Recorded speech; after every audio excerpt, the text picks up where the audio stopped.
Bueno, le vamos a dar gracias al Señor por este día y vamos a continuar nuestra meditación.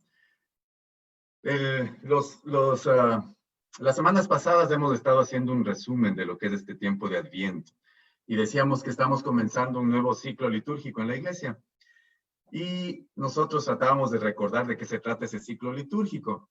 Entonces habíamos puesto este dibujito hace unas semanas porque si bien lo más importante para nosotros es la conversión del corazón y dar testimonio de la fe, también debemos como católicos ser católicos bien ubicados. No tenemos que saber más o menos con claridad dónde andamos en el año litúrgico y qué estamos celebrando. ¿Sí? Tenemos que saber esas cosas. Así es que ahí yo he quitado los nombres del año litúrgico para ver si los podemos completar entre todos. A ver si lo podemos completar entre todos. Creo que se dejó de compartir en un segundo. Ahí está. A ver, vamos a ver si podemos. El año litúrgico comienza con este tiempo de Adviento. Esa es la primera parte que está aquí en moradito. Aquí sí le podemos ver. Bueno, ahí está el tiempo de Adviento. Luego todos sabemos que viene ¿qué temporada? ¿Quién dice por ahí? Después de Adviento viene... La Navidad. Navidad. Eso, viene la Navidad, ¿no es cierto? Aquí va a estar la Navidad, aquí está. Y luego en este tiempo amarillo, este dibujito es bastante exacto. Hay 3 bloquecitos más. Vamos a ver quién se gana el jugoso premio. Y dice, ¿qué se llama este bloquecito que está aquí, que estoy señalando? ¿Qué fiesta es ahí después de la Navidad? La Sagrada Familia. Eso, ahí es la Sagrada Familia, eso es. Después de Navidad, Navidad va a ser el día 25, es jueves, ¿no es cierto? Jueves cae 25 de diciembre. El domingo que sigue, vamos a festejar la fiesta de la Sagrada Familia. Y el domingo que sigue, vea, ahí está este dibujito, ya está facilito. ¿Qué fiesta vamos a celebrar ahí?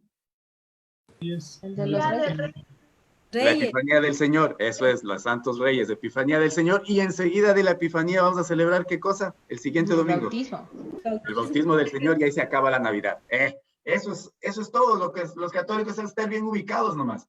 Como el calendario para los ecuatorianos, todos sabemos, 10 de agosto, independencia, julio, fiestas de Guayaquil, diciembre, fiestas de Quito, etcétera, ¿no? Deberíamos saber también en el año litúrgico bien al dedillo lo que sigue. Bueno, luego después vienen unas semanas de tiempo ordinario, que son las semanas que están aquí en verde, el tiempo ordinario, y luego va a comenzar aquí con el potecito este lleno de algo negro ahí. Comienza la cuaresma en el día... Ceniza. Miércoles de ceniza. Miércoles de ceniza, eso lo sabemos todos. La cuaresma va a durar los 40 días, ¿no? Y si usted le cuenta bien, si usted toma el calendario y cuenta los días de cuaresma, que comienza el miércoles de ceniza y termina el jueves santo, justo antes de la misa de la última cena, ahí termina la cuaresma. Pero si usted cuenta los días, adivine cuántos días salen. 44. Si usted es curioso y cuenta los días desde el miércoles de ceniza hasta el jueves santo, salen 44. Y entonces, ¿cómo es que son 40 días de la cuaresma? No salen las cuentas. Entonces, lo que pasa es que los 4 domingos que están ahí, los domingos no cuentan, porque los domingos no son días de penitencia. Por eso es que el domingo no se ayuna, ¿no? Sino que los domingos de cuaresma no entran en la cuenta. Le invito a que después de que terminemos esto, vaya curioso al calendario y cuente los días. Bueno. Luego, después de Cuaresma, viene ya el tiempo de Pascua, ¿no es cierto? Está la Semana Santa. Aquí llegamos a lo máximo del año litúrgico, la Semana Santa. Luego va a venir todo este tiempo de Pascua. Esto es solo un recordar para que estemos ubicados en donde estamos, ¿no? El tiempo pascual, y luego el tiempo pascual va a terminar ¿en qué día? La fiesta de la renovación. Pentecostés. Eso, en Pentecostés. Y después de Pentecostés, pues ya vamos, como quien dice, de bajadita. Vamos ya otra vez pasando la mitad del año litúrgico y la siguiente fiesta va a ser la fiesta de... Corpus Christi. Corpus Christi. Corpus Christi es esta que está aquí, ¿no? Un poquito pasadita.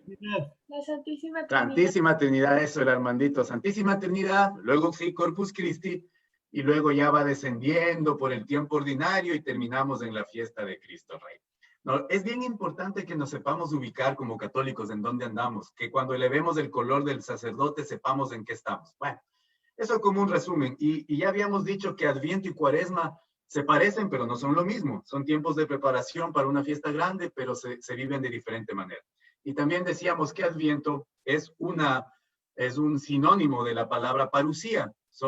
Es la misma palabra dicha en idiomas diferentes. Parusía es griego, Adviento es latín, ambos significan venida. Y entonces, por eso tiene sentido que Adviento también sea morado, también sea preparación y que además esté ahí Juan el Bautista hablando en los tiempos de Adviento, hablando de la segunda venida del Señor. Ahí tiene sentido, porque normalmente nos perdemos en el tiempo de Adviento con las lecturas de Juan el Bautista, Isaías. Ahora que llegamos al cuarto domingo de Adviento es que recién a veces nos ubicamos cuando ya habla de la Virgen Santísima y el nacimiento del Señor, etcétera. Pero los 3 domingos anteriores estamos enfocados en la segunda venida del Señor, en su parusía, en su segundo Adviento. Bueno, ese es como el resumen. ¿Qué nos dice la iglesia que debemos hacer en tiempo de Adviento? Es lo que hemos estado hablando, ¿no es cierto? Lo primero dice, es observar todos los signos propios del Adviento. ¿Cuáles eran esos signos? Bueno, austeridad litúrgica. La iglesia está un poquito austera, no tiene tantas flores, ¿no? Lo que significa que en nuestra vida también estamos un poquito más austeros en este tiempo preparándonos.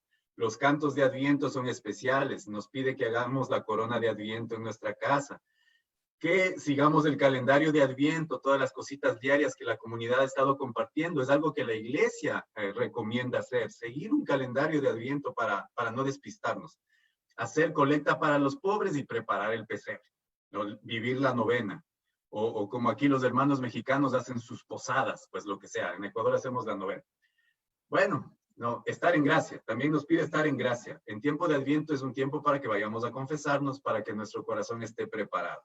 Si todavía no nos hemos confesado, hay que buscar la manera. No sé cómo está la cosa allá en Ecuador, si ya hay cómo ir y buscar un padre, pero si es que ya se puede, ojalá. Y si no, pues hasta que se pueda.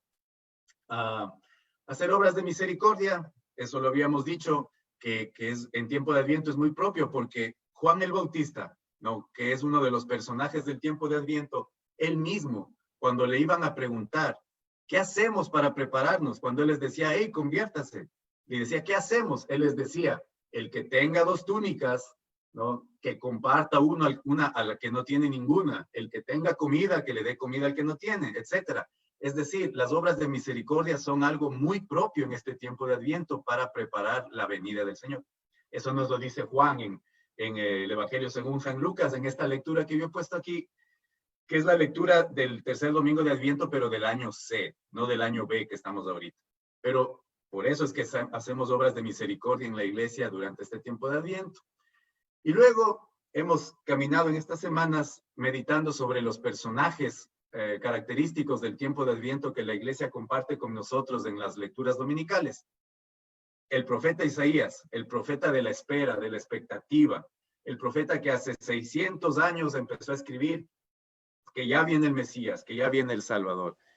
Juan el Bautista, de que hemos meditado 2 semanas seguidas, la voz que nos contaba Moni, el amigo del novio, el que prepara el camino. Y ahora, en este domingo cuarto de Adviento, ya la iglesia nos va lanzando hacia adelante, el Bautista va quedando atrás y ahora sí vamos a meditar sobre los 2 personajes inmensos del Adviento. María Santísima, protagonista sin duda, y nuestro Señor Jesucristo, que siendo un bebé, ¿no? Si bien toda la acción sucede alrededor de él, porque siendo un bebé, él no hace mucho.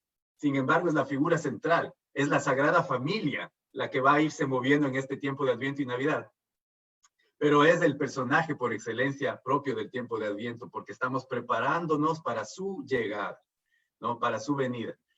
Y entonces estos 3 personajes del tiempo de Adviento, ¿no?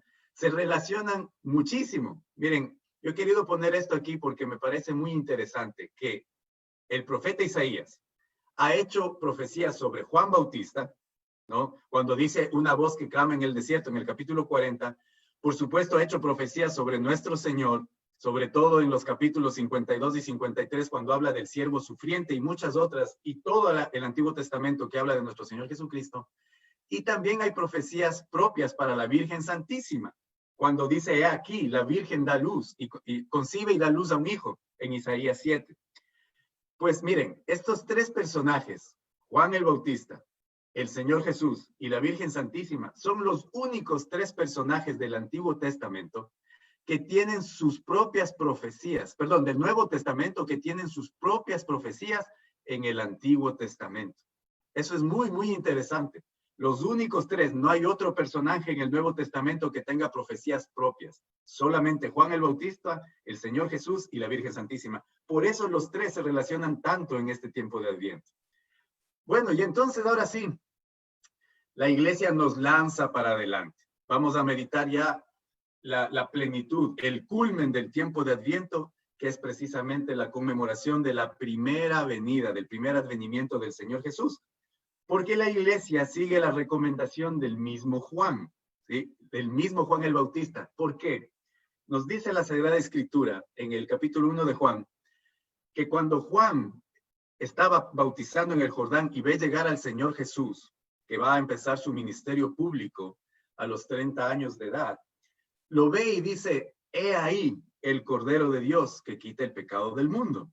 Con su dedo, siempre que le dibujan a Juan con el dedo señalando hacia el Cordero de Dios. Porque lo que Juan está diciendo a sus discípulos y a nosotros, ¿no? Es que es aquel al que tenemos que poner la atención. Por eso sus discípulos, dice la Sagrada Escritura, cuando le oyeron que Juan dijo esto, lo abandonaron a su maestro, que era Juan, y se fueron con este nuevo maestro, al cual Juan apuntaba como el Cordero de Dios, y lo empiezan a seguir a él. ¿Por qué? Porque como decía Moni la semana pasada, Juan tiene que disminuir y el Señor Jesucristo tiene que crecer.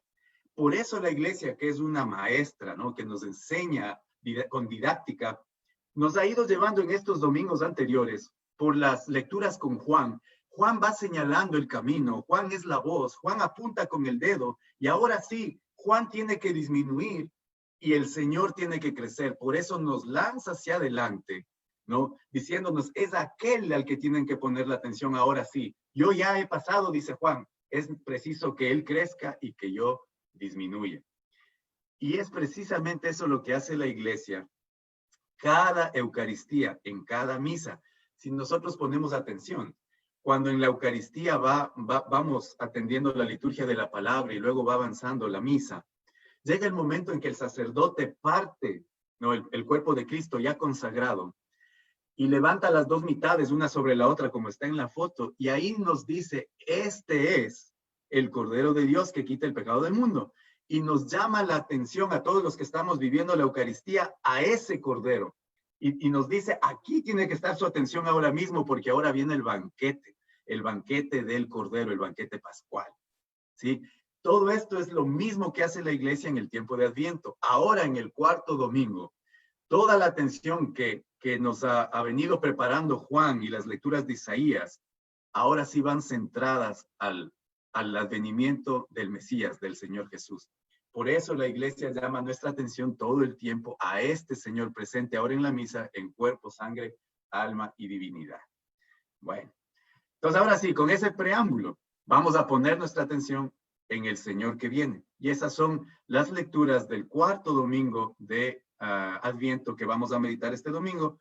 Ya sabemos, lo hemos dicho, que la clave siempre son las lecturas. Pues vamos a meditarlas. Aquí está la corona de Adviento, ya va a prender sus cuatro velas, siendo aquí está el cirio también, la vela que representa al Señor Jesús. Bueno, vamos a meditar entonces sobre la primera venida del Señor. Para esto yo quiero empezar con una reflexión que hace el arzobispo Sheen, que ahora ya es beato. El arzobispo es beato ya aquí en Estados Unidos. Fulton Sheen fue muy famoso en los 50s, en los 60s por un programa de radio y televisión que él tenía. Muchas de sus charlas y cosas están en el internet, se pueden escuchar. En inglés están, pero son muy ricas. Él tiene un libro que se llama La vida de Cristo. Y en ese libro el arzobispo Sheen propone lo siguiente, dice, la historia está llena de hombres que han proclamado venir de Dios, o que son Dios, o que traen un mensaje de Dios. Buda, Mahoma, Confucio, Cristo, Lao Tse y miles de otros que fundan una nueva religión cada día. Cada uno de ellos, dice el arzobispo, tienen derecho a ser escuchados. Sin embargo, debe haber una prueba con la cual la humanidad puede decidir si lo que dicen es cierto o no. La razón impone que si alguno de ellos vino efectivamente en nombre de Dios, lo menos que pudo haber hecho Dios es anunciar, anticipar su venida.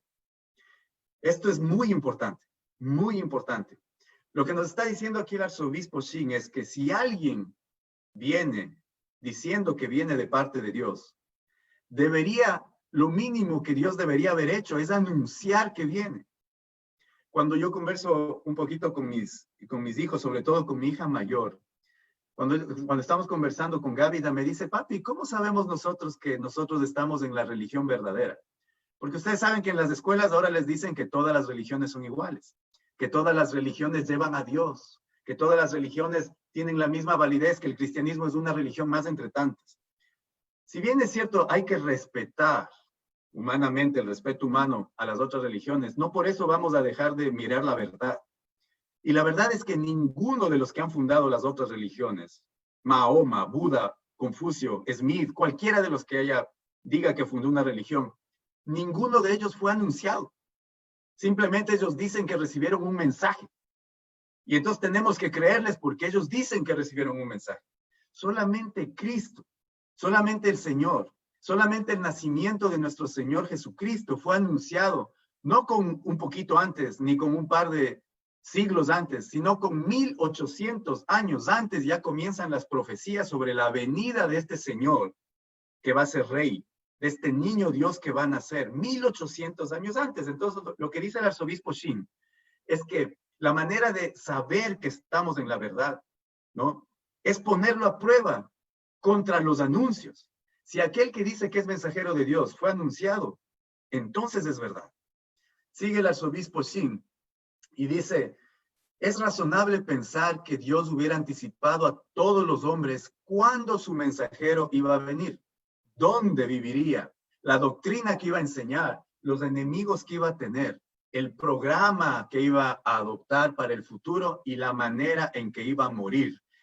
Todo esto solo hay una persona. Solamente nuestro Señor Jesucristo cumple con todos estos requisitos. Cuando uno pone a prueba nuestra creencia en nuestro Señor, uno tiene que ser firme en decir que esta es la verdadera religión por la cual vamos a ser salvos, porque el Señor nuestro ha sido anunciado desde 1800 años atrás, siglos atrás, por Dios, con sus profetas.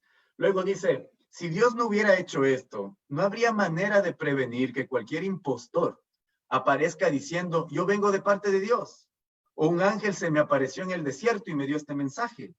De no ser así, no habría una manera objetiva e histórica de poner a prueba dicho mensajero, sino solo se tendría su palabra.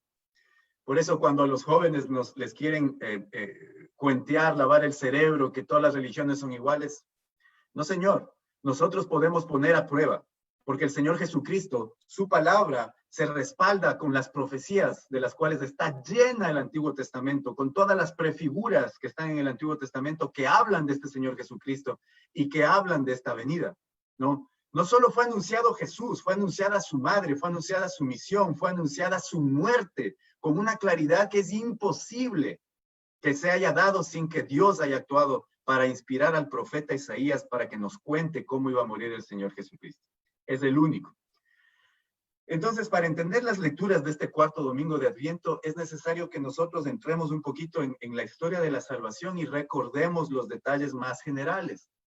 Yo sé que nosotros, como cristianos y católicos comprometidos, tenemos ya un buen recuerdo de la historia de la salvación, una buena imagen, pero yo he querido, aquí voy a tomar ciertos puntos que son indispensables para que podamos adentrarnos en lo que la Iglesia quiere decirnos en las lecturas de este domingo, cuarto de Adviento. Entonces, lo que yo he querido poner es una cronología rápida de la historia de la salvación. Si miramos la historia de la salvación desde donde más o menos queremos decir que ya hay profecías del Señor, si bien es cierto que podemos decir que hay profecías del Señor desde el libro del Génesis, en Génesis 3, en Génesis 24, en Génesis 49, digamos que una de las profecías más claras del Señor ocurre con Abraham, 1800 años antes de que nazca el Señor Jesucristo. Dios le promete a Abraham que a través de uno de su descendencia va a bendecir a todas las naciones, que a través de uno de su descendencia le va a dar a Abraham un reino y una dinastía real. Esa es la primera profecía grande que tenemos directa sobre el Señor Jesús y su venida. Luego con Moisés va a haber más profecías. La profecía con Moisés va a ser a manera de prefigura, mostrando esta Pascua y la nueva Pascua que vendrá con el Señor cuando venga el Mesías prometido. Eso sucede ya 1400 años antes de Cristo, con Moisés y la esclavitud en Egipto y la liberación. Luego la historia de la salvación nos muestra, y esto va a ser primordial en las lecturas de este domingo, el reino de Israel, cuando empiezan a tener reyes, primero con el rey Saúl, pero luego sobre todo con el rey David, a cual Dios le llama mi siervo, ¿no? A cual el Señor le va a llamar mi siervo David. A David ya le promete que uno de sus hijos, le dice un hijo tuyo, y eso va a ser la lectura, esencialmente la primera lectura de este domingo, que su hijo va a reinar para siempre y que va a reinar en un trono eterno, ¿no? Claro, esto sucede 1000 años antes de Cristo y uno podría pensar que ese que va a reinar, que es su hijo Salomón. De alguna manera, la profecía se cumple en Salomón, pero solamente de manera parcial, solamente como una sombra, como una prefigura del verdadero cumplimiento, porque el reino de Salomón, el reino de Israel, termina acabándose, termina desapareciendo. Mas, sin embargo, la profecía dice que iba a reinar para siempre, ¿no? Ya la profecía con el rey David es muy exacta. Le dice que un descendiente de la casa de David, de la familia de David, del linaje de David, del linaje real, va a reinar para siempre. Si uno sigue con atención para poner en contexto cómo recibe el pueblo judío del primer siglo esta profecía, hay que acordarse que el reino de Israel se divide en dos. Después de Salomón, cuando muere Salomón con su hijo Roboam, el pueblo de Israel entra en una como guerra civil. Se dividen, se van 10 tribus, se van para el norte. Estas 10 tribus de aquí se van para el norte. Y 2 tribus se quedan en la parte sur de la tierra prometida. Las 2 tribus que se quedan abajo van a ser Judá y Benjamín, y por eso al reino que se queda en el sur se le llama el reino de Judá, y a las 10 tribus que se van para el norte se le llama el reino de Israel.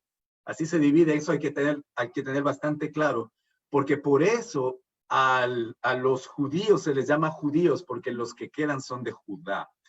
Porque sucede que en el año 720 a.C., más o menos, el reino del norte, o lo que se llama el reino de Israel, las otras 10 tribus que se habían ido para el norte, son completamente aniquiladas, son dispersadas por el mundo, por los asirios, y desaparecen esas 10 tribus. Las 10 tribus que se fueron al norte desaparecen de la faz de la tierra y no vuelven a aparecer nunca más, hasta el día de hoy. Las tribus del sur, que eran Judá y Benjamín, se quedan por algunos siglos más, pero también corren la misma suerte. Aquí, cuando Jerusalén es destruida en el año 700, ¿no? Y luego cuando son desterrados a Babilonia en el año 600, se acaba el reino del sur también.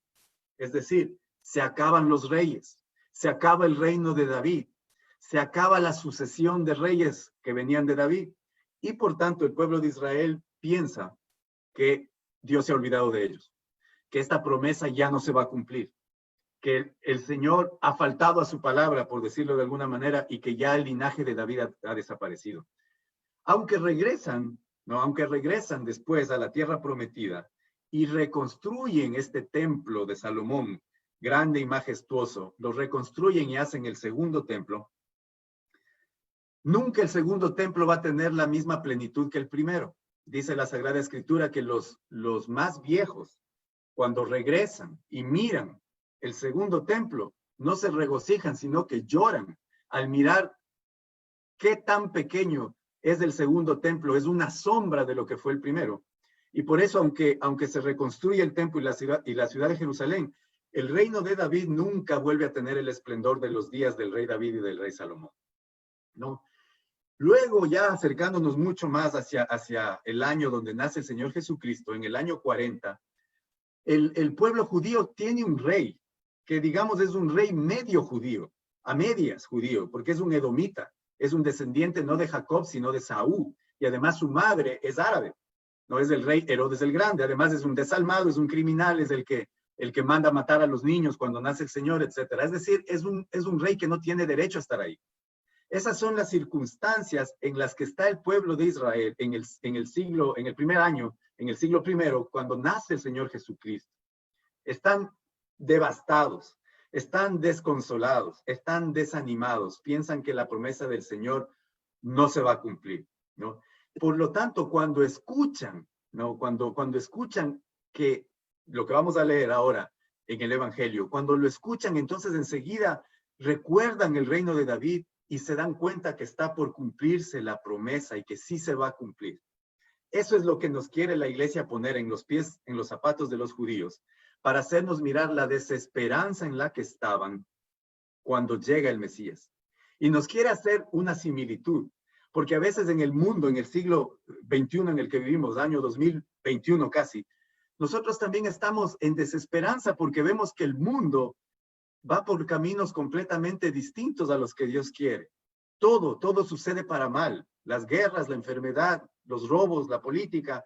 Parece que los cristianos y la enseñanza del Señor llevan las de perder. Y nos está dando el mensaje de la Sagrada Escritura, que así mismo parecía y llevaba todas las de perder el pueblo de Israel cuando llegue el Señor. Por eso nos llena de esperanza, sabiendo que si el Señor cumplió una vez, siempre lo va a cumplir. Bueno, en esas circunstancias llega el Señor Jesús y nace en el año que vendría siendo el año primero. Ahí nace el Señor. Eso es lo que está sucediendo. Herodes el Grande es el rey, un rey que no tiene que estar ahí, que no desciende de David, que no es del linaje de David, que está usurpando el puesto del rey de Israel. Muy bien, entonces ese es el contexto. Y ahora sí, pues, vamos a tratar de entrar en lo que la iglesia nos va a decir ahora. Bien, la primera lectura de este domingo del año B dice lo siguiente. Tan pronto el rey David se instaló en su palacio y el Señor le concedió descansar de todos los enemigos que lo rodeaban, el rey le dijo al profeta Natán, ¿te has dado cuenta que yo vivo en una mansión de cedro, mientras el arca de Dios sigue alojada en una tienda de campaña? Natán le respondió, anda y haz todo lo que te dicte el corazón, porque el Señor está contigo. Acuérdense, mis hermanos, que en el tiempo de David, ellos llevaban el arca de la alianza, y dentro del arca de la alianza llevaban las tablas de la ley, el báculo de Aarón y el maná caído del cielo. Lo llevaban todo dentro del tabernáculo, que era una tienda que era ambulante. Donde el pueblo de Israel andaba, pues iba el tabernáculo en el medio y ponían, era una tienda de campaña básicamente. Y entonces David le dice, es tiempo, le dice al profeta Natán, es tiempo de que yo ya le haga un templo a Dios. Es tiempo de que Dios ya no ande en una tienda de campaña. Es tiempo de que yo, David, le haga un templo a Dios. Y Natán le dice, haz lo que tu corazón te dicte porque el Señor está contigo. Pero esa noche el profeta Natán tiene una revelación de Dios y le dice lo siguiente. Aquella misma noche habló el Señor a Natán y le dice, ve y dile a mi siervo David que el Señor le manda a decir esto.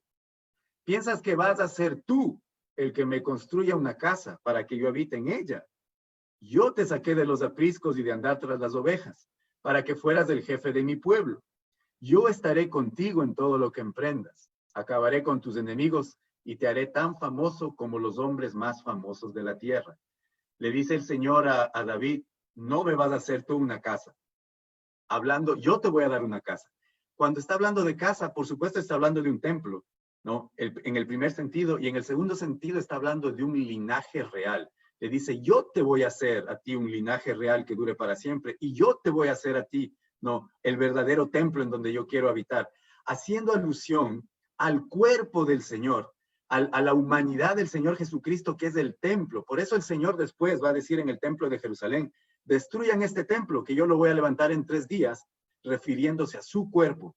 Aquí está, hay una alusión muy clara a la encarnación del Señor, porque Dios le dice, tú no me vas a hacer un templo, David, yo voy a hacer mi propio templo, ¿no? Aludiendo al cuerpo, a la encarnación, a la humanidad del Señor Jesucristo. Luego va a seguir la primera lectura y le va a decir, le asignaré un lugar a mi pueblo Israel, lo plantaré allí para que habite en su propia tierra, vivirá tranquilo y sus enemigos ya no lo oprimirán más. como lo han venido haciendo desde los tiempos en que establecí jueces para gobernar a mi pueblo Israel. Y a ti, David, te hará descansar de todos tus enemigos. Esta parte de la lectura se cumple parcialmente ya con David y Salomón porque hay tiempo de paz. Los enemigos de Israel, todos los que habitaban en la zona de Canaán, ¿no? Todos los enemigos, los otros pueblos, dejan de hacer la guerra contra Israel y por eso Israel vive un tiempo de paz con el rey Salomón. Pero después todos sabemos que eso termina. Es decir, lo que está aquí hablando el profeta Natán, que le dice a David, no está hablando precisamente de esa paz en el tiempo de Salomón, que es solo una prefigura. Está hablando de un reino que no es de este mundo. Está hablando de un reino que sobrepasa la paz de este mundo. Está hablando de una paz celeste, de una paz que no es de la tierra. Le está ya prometiendo que el reino que va a formarse del linaje de David no es de este mundo. Luego le dice, además yo el Señor te hago saber que te daré una dinastía. Una dinastía significa una familia real, ¿no? Haga de cuenta cuando nosotros decimos la familia de los reyes de España, pues esa es la dinastía de los reyes de España, ¿no? Una sucesión de reyes uno tras otro. Le dice, yo te daré una dinastía. Y cuando tus días se hayan cumplido y descanses para siempre con tus padres, engrandeceré a tu hijo, sangre de tu sangre, y consolidaré su reino. Yo seré para él un padre, y él será para mí un hijo. Tu casa y tu reino permanecerán para siempre ante mí, y tu trono será estable eternamente. Palabra de Dios, te alabamos, Señor. Aquí parecería que el profeta Natán está dando un mensaje hablando de Salomón, del hijo de David. Pero si uno mira con cuidado, no se refiere a Salomón, porque dice que Dios será para él un padre. Dios será para él un padre, y que su reino permanecerá para siempre, por la eternidad. El reino de Salomón no permaneció por la eternidad. De hecho, los reyes en Israel se sucedieron por 400 años, que es un tiempo bastante largo, pero que para nada es eternidad. Así que no se está refiriendo a él, se está refiriendo a otro que ha de venir. Se está refiriendo a uno del linaje de David, descendiente de David, en el cual el trono va a ser permanente y para siempre. Pero a raíz de esta profecía, en Israel, como podemos mirar en el Salmo 89, a partir de esta profecía se les comienza a llamar a los reyes de Israel hijos de Dios. Cuando el pueblo de Israel se refiere al rey, dice el hijo de Dios. Eso lo podemos ver en el Salmo 89. Y también cuando se refiere al rey de Israel, los llaman el Mesías, que significa el ungido. Es decir, el rey de Israel tiene esta figura de hijo de Dios y de Mesías, pero solamente es prefigura que está anticipando al verdadero hijo de Dios, no por adopción, sino por naturaleza, que es el Señor Jesucristo. Y por eso el nacimiento virginal, que enseguida vamos a mirar, por eso es importantísimo entender que a quien se está refiriendo esta profecía es a ese hijo de Dios, no adoptivo, no al rey de Israel, sino al verdadero hijo de Dios, que es eterno. Entonces ya esta profecía está hablando de este descendiente de David. Bueno, luego el Salmo confirma lo de la primera lectura. El Salmo, si uno lee, ¿no? Dice, proclamaré la misericordia del Señor, y dice en la segunda estrofa, dice, un juramento hice a David, mi siervo, mi servidor. Una alianza pacté con mi elegido. Consolidaré su dinastía para siempre. Para siempre, es decir, sin fin. No puede ser Salomón. Está hablando de alguien más. Está hablando de alguien que es eterno. Y afianzaré su trono eternamente. Él, ¿quién él? Este hijo que está aquí, este que es eterno. Él me podrá decir, tú eres mi padre. Pero no por adopción, sino por naturaleza. El Dios que me protege y que me salva. Yo jamás le retiraré mi amor, ni violaré el juramento que le hice. Este es el salmo que vamos a leer. Es decir, este salmo es un salmo de realeza. Está confirmando, está profetizando la venida, el advenimiento, el adviento de este rey descendiente de David eterno. Si el salmo está en la misma concordancia, está en la misma línea que la primera lectura. Es decir, cuando nosotros estamos mirando este advenimiento, esta Navidad, estamos no solo conmemorando la encarnación del Señor, sino la restauración del reino de David Así lo veían los israelitas del primer siglo. Es la restauración, es la coronación del Rey eterno que todos estaban esperando y que nosotros ahora también estamos esperando, ¿sí? Por eso es la riqueza de la primera lectura y el Salmo. Luego nos va a decir en el Evangelio, que es donde llegamos ya a la parte medular de la meditación de este domingo, nos va a dar este Evangelio riquísimo de la encarnación, ¿no? Es el Evangelio según San Lucas. En el Evangelio según San Lucas, el relato que nos da el evangelista sobre la encarnación es desde el punto de vista de la Virgen Santísima. Es como que le hubiesen entrevistado. De hecho, creo yo en mi corazón que la única fuente posible es la Virgen Santísima por los detalles que da. Es decir, en Lucas, la visión o la perspectiva es desde el punto de vista de la Virgen Santísima. En Mateo, que no lo vamos a leer en este año B, sino en el año C más bien, en Mateo, en cambio, la perspectiva es de San José. Pero en este año vamos a leer esta lectura de Lucas de la Encarnación. Dice así: en aquel tiempo, el ángel Gabriel fue enviado por Dios a una ciudad de Galilea, llamada Nazaret, a una virgen desposada con un varón de la estirpe de David, llamado José. La virgen se llamaba María. Entró el ángel a donde ella estaba y le dijo: alégrate, llena de gracia, el Señor está contigo. Al oír estas palabras, ella se preocupó mucho y se preguntaba qué querría decir semejante saludo. El ángel le dijo: no temas, María, porque has hallado gracia ante Dios. Vas a concebir y a dar a luz un hijo, y le pondrás por nombre Jesús. Él será grande y será llamado Hijo del Altísimo. El Señor le dará un trono, el trono de David, su padre, y él reinará sobre la casa de Jacob por los siglos, y su reinado no tendrá fin. María entonces le dijo al ángel: ¿cómo podrá ser esto? Pues yo permanezco virgen. El ángel le contestó: el Espíritu Santo descenderá sobre ti, y el poder del Altísimo te cubrirá con su sombra. Por eso, el santo que va a nacer de ti será llamado Hijo de Dios. Ahí tienes a tu parienta Isabel, que a pesar de su vejez ha concebido un hijo, y ya va en el 6º mes, la que llamaban estéril, porque no hay nada imposible para Dios. María contestó: yo soy la esclava del Señor, cúmplase en mí lo que has dicho. Y el ángel se retiró de su presencia. Palabra de Dios, te alabamos, Señor.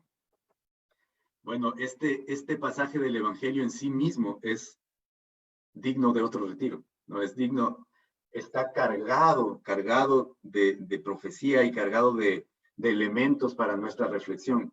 De hecho, estamos proyectando hacer después, ya en el año siguiente será una serie de meditaciones sobre la Virgen Santísima, María, la Madre del Mesías. Pero tratemos un poquito de concentrarnos en los puntos más importantes de este Evangelio. Y para eso vamos a desmenuzarlo en sus secciones. Sí, vamos a hacerle una disección, como quien dice, ¿no? Cada palabra que dice el ángel evoca una etapa de la historia de la salvación. Lo que está diciendo aquí el ángel es el resumen de la historia de la salvación que acabamos de ver hace un momento, dicho a la Virgen Santísima, como lo vamos a ver ahora mismo. La primera parte dice: en aquel tiempo el ángel Gabriel fue enviado por Dios a una ciudad de Galilea, ¿no? La ciudad de Galilea, Nazaret. Hay que recordar, Galilea está al norte de Israel, y eso es importante. Una virgen desposada, a una virgen desposada con un varón de la estirpe de David llamado José. Muy bien. Lo primero importante que hay que rescatar, dice que José es descendiente de David. José es descendiente de David. Si uno lee en el capítulo 1 de San Mateo, donde está la genealogía del Señor Jesús, de nuestro Señor Jesucristo, comienza con Abraham, y esa genealogía va de padre a hijo, padre a hijo, padre a hijo, y llega hasta San José, que es el padre adoptivo de nuestro Señor Jesucristo. También hay otra genealogía en Lucas 3, donde va de atrás para adelante, comienza en San José y termina en el propio Adán, hasta el principio. Pero ambas genealogías lo que quieren decir es que José, este José de Nazaret, es descendiente de David, es de linaje real, ¿no? Es de linaje real. Ya sabemos que es un carpintero, como está en la fotito ahí. Pero a pesar de ser un carpintero humilde, de ser una familia pobre, tan pobre que cuando le presentan al Señor Jesús en el templo no tienen para un sacrificio más costoso que 2 palomitas, que era un sacrificio que ofrecía a la gente pobre. Tan pobre es la Sagrada Familia, mas sin embargo José es de linaje real, tiene sangre de reyes, es descendiente de David, es de la tribu de Judá, de la tribu que era David, ¿no? Y por tanto, nuestro Señor Jesucristo es también descendiente real. Ahora usted me va a decir, pero ¿cómo si sabemos que San José es el padre adoptivo del Señor? ¿Cómo es que entonces le llega el linaje real a través de José? En el Evangelio según San Mateo, que no lo vamos a leer este año, ¿no? Pero que también es parte de las lecturas de Adviento en los otros años, el ángel le dice a San José que le vas a poner a ese hijo que está esperando tu prometida, le vas a poner por nombre Jesús. Y José efectivamente le pone por nombre Jesús. Es la tradición de los judíos hasta el tiempo actual que cuando alguien le pone el nombre a una criatura, lo adopta. Y cuando lo adopta, le entrega toda su herencia, le entrega todo su linaje, le entrega todo lo que es y lo que tiene. Al adoptarla, al ser el padre adoptivo del Señor, según la costumbre judía, José le está pasando el linaje real a David, de David al Señor Jesús. Le está pasando ese linaje real. Ahora bien, el Señor es rey también por linaje del Dios Altísimo, porque es hijo de Dios. Es decir, en nuestro Señor Jesucristo se juntan los 2 linajes reales, el linaje de David a través de la adopción de José, pero sobre todo el linaje real que viene de Dios, el Rey de Reyes, por ser el Hijo de Dios por naturaleza. Ahora, aquí viene algo importantísimo, ¿no? Que todos sabían en el pueblo de Israel que el Mesías tenía que nacer en el sur de Israel. Tenía que nacer en el sur, tenía que nacer en Belén de Judá. ¿Cómo sabían esto? Por esta profecía de Miqueas. No, esta profecía no la vamos a leer el domingo, no va a estar en las lecturas, sin embargo es importante. El pueblo de Israel sabía que el Mesías tenía que nacer al sur, en una ciudad llamada Belén, porque Miqueas en el capítulo 5 dice lo siguiente: pero tú, Belén Efratá, aunque eres la más pequeña entre todos los pueblos de Judá, tú me darás a aquel que debe gobernar a Israel. Su origen se pierde en el pasado, en épocas antiguas, ¿no? En épocas antiguas. Esa parte en el hebreo original, esta parte de épocas antiguas, cuando se traduce en el hebreo original, quiere decir eternidad. Eternidad. Aquí en español, un poquito como que se pierde épocas antiguas. En el hebreo original dice, su origen se pierde en la eternidad, dando a entender que no estamos hablando de un ser humano común y corriente, sino de alguien que es eterno, y el único eterno es Dios. Por lo tanto, Miqueas está profetizando ya que este Mesías que va a nacer es un hombre muy especial, es el hombre Dios, es el Dios hecho hombre. Por eso, si Yahvé los abandona solo por un tiempo, hasta que aquella que tenga que dar a luz, profecía sobre la Virgen Santísima, tenga su hijo, entonces el resto de sus hermanos volverá a Israel. Él se mantendrá a pie firme y guiará el rebaño con autoridad de Yahvé, para gloria del nombre de Dios. Vivirán seguros, pues su poder llegará hasta los confines de la tierra. Él mismo será su paz. Palabra de Dios. Te alabamos, Señor. Ahora mire lo siguiente. Vamos a ver si no se me... Vamos a ver si nos compartimos un momento este mapa. Aquí estamos desde el mapa del mundo. Aquí está Tierra Santa. Vamos a ir un momentito allá a Tierra Santa. Vamos a hacer un acercamiento a Tierra Santa. Ahí está Israel, ¿no? Aquí está Egipto, bueno, toda la región del Medio Oriente. Lo que yo quiero mostrar aquí es más o menos la distribución de Nazaret y Belén. Vamos a ver aquí, mire. Ajá. Entonces, la anunciación sucede en Nazaret. La Virgen Santísima y San José viven en Nazaret. Por eso, inclusive después, cuando el Señor Jesucristo está en su ministerio público, algunos cuestionan que Él sea el Mesías porque le dicen, algo bueno puede salir de Nazaret. Sabían ellos que el Mesías tenía que nacer en Belén, no en Nazaret. Pero ellos estaban confundidos. No sabían que el Señor Jesús creció en Nazaret, pero nació en Belén. Ahora, aquí viene una parte que a mí me da la confianza, la base de saber que nuestro cristianismo es la verdad. Porque ¿cómo es que el Señor, Dios, maneja la historia y los acontecimientos de la historia a través de su providencia para hacer que el niño Dios nazca en Belén? Si hasta casi los 9 meses la Virgen Santísima vive en Nazaret, lo normal era que el Señor Jesús nazca en Nazaret. Las circunstancias así lo daban. Ya le faltaban unos días para dar a luz. Y resulta ser que hay un decreto de un emperador pagano, el emperador César Augusto, que obliga a José, que nació en Belén, porque es descendiente de David, a ir a su ciudad natal para el censo, para que lo cuenten. Ese era el edicto real y ellos no podían escaparse de esa orden. Y entonces el Señor se vale de una orden, de un emperador pagano que no sabe nada de las escrituras, no sabe nada de la historia de la salvación del pueblo de Israel, que no le importa, que está opuesto a cualquier otro reinado.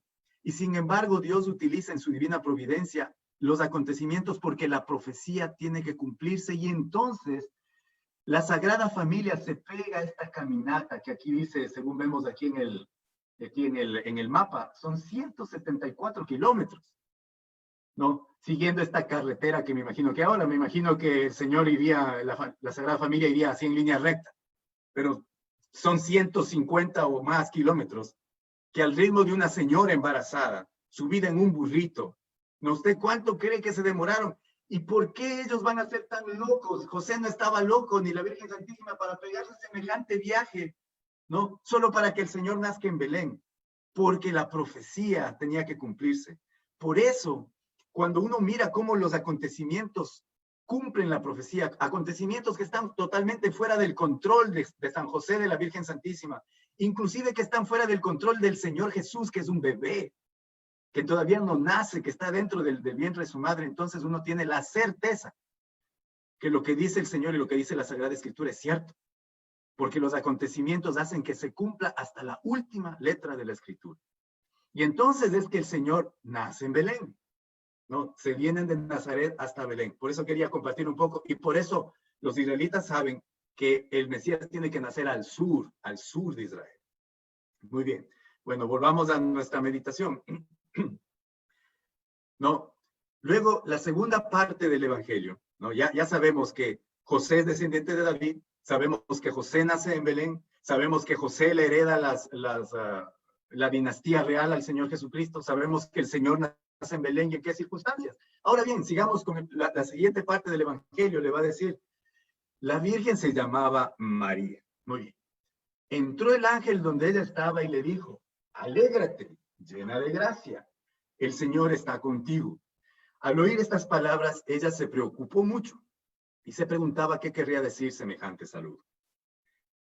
Esta versión en español es la versión de la Biblia de Jerusalén, la cual es bastante buena, la versión de Jerusalén es buena. Sin embargo, la traducción al español no le hace favor, no le hace justicia al texto original en griego. El texto original en griego dice que el ángel le saludó y le dijo, Kaire, que carito mene. Así le dijo el ángel en griego, las palabras en griego, si uno revisa la versión del texto original en griego, le dice, Kaire, que carito mene, que significa, traduciendo en lo mejor posible, salve, en el saludo que se les hace a los reyes. Si nos acordamos a los emperadores romanos, les decían, salve César, ave César. César no era su nombre, porque los emperadores se llamaban Nerón, Augusto, Calígula, ¿no? Etcétera. Y les decían, ave César. César era el título real. Era el título real. Este Kaire es el ave, salve, que se le dice a un rey, a una reina. De hecho, la misma palabra Kaire es la que le dicen los soldados romanos al Señor Jesús cuando le están escupiendo y poniéndole la corona de espinas, cuando le dicen, salve, rey de los judíos, ¿quién te escupió? Le dicen, Kaire, Kaire. Esta es una palabra que denota linaje real. Entonces a la Virgen Santísima, el ángel le está diciendo, Kaire, reina, salve, reina. Y luego cuando le dice, qué carito mene, ¿no? Dice en el español lleno de gracia, pero qué carito men es una palabra en griego que la traducción se queda corta. Significa desbordante de gracia por gracia. Significa exultante de gracia en la gracia. Significa la gracia en grado sumo. En un grado sumo que lo máximo que un ser humano puede tener. ¿Sí? Salve llena de gracia, caire qué carito men. Por eso es que la Virgen Santísima se queda preguntándose qué significa aquel saludo, porque le saluda como a reina, le saluda como a una reina. Por eso ya después cuando hagamos nuestras reflexiones sobre la Virgen Santísima, vamos a mirar por qué efectivamente el ángel le da el título de reina, porque se lo merece, porque es la reina. Por eso es que se queda un poco como aturdida, ¿no? Como preocupada, dice la traducción, y dice, se preguntaba qué significaría aquel saludo. Entonces lo que nos está diciendo aquí el Evangelio es que el rey tiene una madre, la reina madre. Ese es el saludo que le da el ángel, no se olvide. Caire que caritomen. Bueno, si seguimos, entonces, mirando lo que dice el Evangelio, desmenuzándole poco a poco, dice, el ángel le dijo, no temas, María, porque has hallado gracia delante de Dios. Vas a concebir y vas a dar a luz a un hijo, ¿no? Está aquí nuevamente el ángel llamando, evocando la profecía de Isaías, del capítulo 7 de Isaías. La Virgen dará a luz a un hijo. Tú vas a concebir y darás a un hijo al que le pondrás por nombre Jesús, ¿no? Jesús, que significa Dios salva. Dios salva significa Jesús. Él será grande y será llamado Hijo del Altísimo. El Señor Dios está, al decir que será llamado Hijo del Altísimo, está evocando la profecía de Samuel de la primera lectura, que será llamado Hijo de Dios, ¿no? Está uniendo todas las profecías en este pequeño párrafo el ángel, porque el ángel se conoce la Escritura perfectamente y la Virgen Santísima también. Como una buena judía del primer siglo se la conoce de memoria, y el ángel también.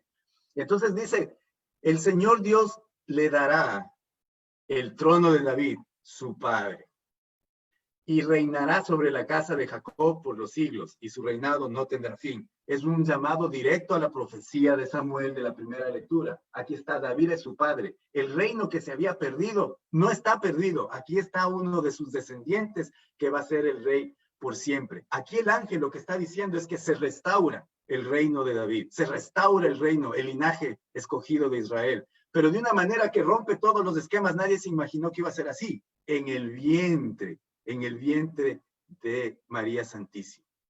Luego, siguiendo un poquito lo que dice el Evangelio, dice, María le dijo entonces al ángel, ¿cómo será esto? Pues yo permanezco virgen. En el griego original le dice, si no conozco varón, ¿no? Que es la manera antigua de decir que permanece virgen, que no había tenido relaciones íntimas con su esposo ni con nadie. Permanezco virgen.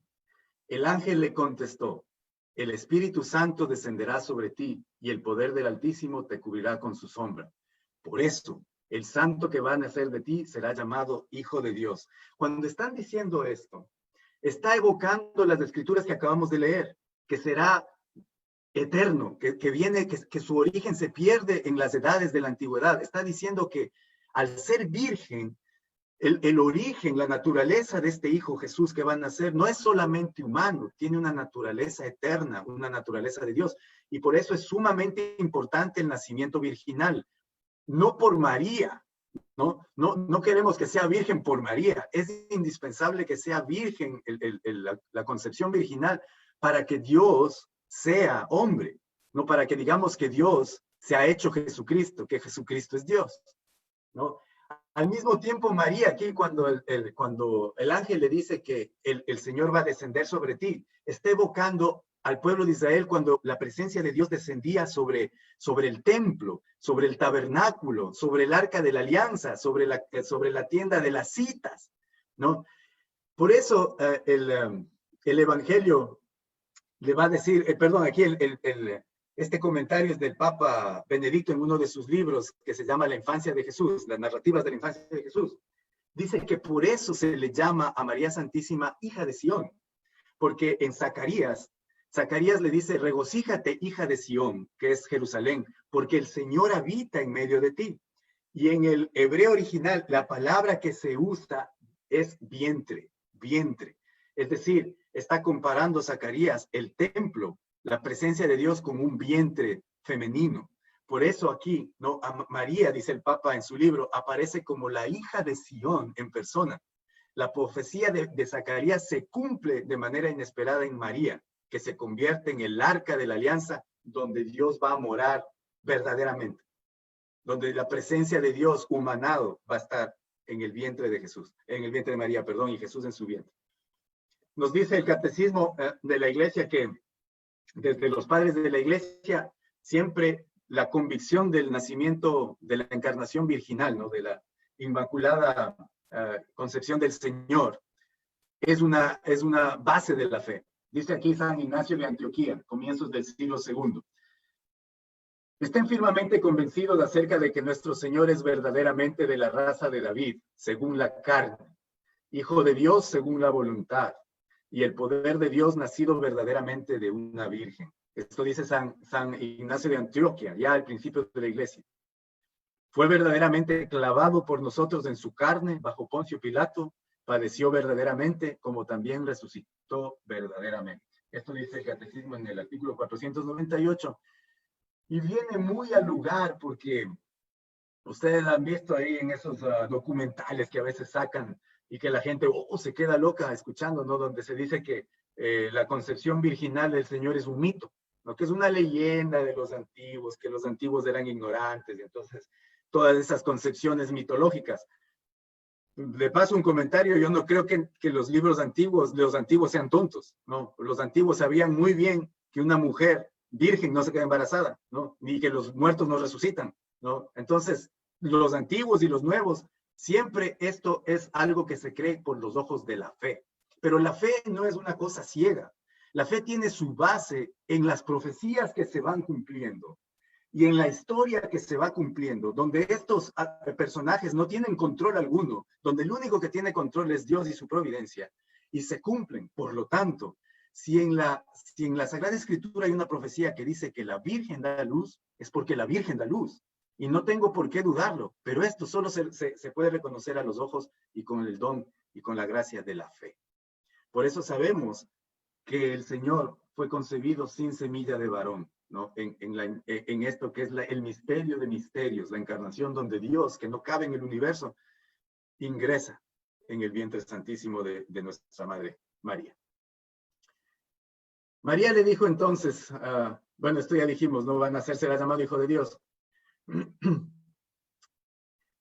Y luego la segunda lectura, que en este caso yo a propósito le he puesto un poquito al final, porque es como un resumen, como lo que San Pablo está resumiendo todos estos eventos que han sucedido. La segunda lectura va a decir, hermanos, aquel que puede darle fuerzas para cumplir el evangelio que yo he proclamado, predicando a Cristo conforme a la revelación del misterio, mantenido en secreto durante siglos. Lo que está diciendo es todas las profecías se han cumplido, y que ahora en cumplimiento del designio eterno de Dios ha quedado manifestado por las Sagradas Escrituras. Otra vez, está diciendo, toda la Sagrada Escritura se ha cumplido, para traer a todas las naciones a la obediencia de la fe. Al Dios único, infinitamente sabio, démosle gloria por Jesucristo nuestro Señor. ¿Qué nos está diciendo San Pablo? Nos está diciendo que todas las Escrituras se han cumplido en este Jesús, que ha sido encarnado de una manera sobrenatural, milagrosa, de una encarnación virginal en la Virgen Santísima, sin semilla de varón, por la potencia de Dios Padre, ¿no? Y que nuestro llamado es a maravillarnos, como se maravilló María ante el saludo del ángel, con todo lo que Dios ha hecho a través de los siglos en la historia de la salvación, pero no una historia que está en el aire, sino por nuestra salvación, la suya y la mía. Por eso es motivo de maravillarnos, porque toda esta historia y el motivo por el que el Señor se encarna es por usted y por mí. Eso nos está diciendo San Pablo. Debemos responder a esta anunciación del ángel, a esta encarnación, a este misterio que la iglesia nos propone en el cuarto domingo de Adviento, con humildad, diciéndole al Señor, como lo dijo María Santísima, que se haga tu voluntad en nuestras vidas de acuerdo a tu palabra, que tú vengas a nacer, que tú te encarnes en mi corazón y que con el Espíritu Santo yo también pueda decirte sí y aceptar que vengas. Ese es el mensaje y la preparación del tiempo de Adviento, y ese es el centro de este domingo. La encarnación es para usted y para mí. El Señor se ha hecho hombre no para curar enfermos solamente, no para bautizar, se ha hecho hombre para salvarnos. ¿Salvarnos de qué? De la perdición eterna del pecado. Es un llamado a la conversión de todos nosotros para decirle como María Santísima, sí Señor, ven a mi corazón, te acepto. Todas las promesas se han cumplido. Que se cumpla, Señor, según tu palabra. Amén.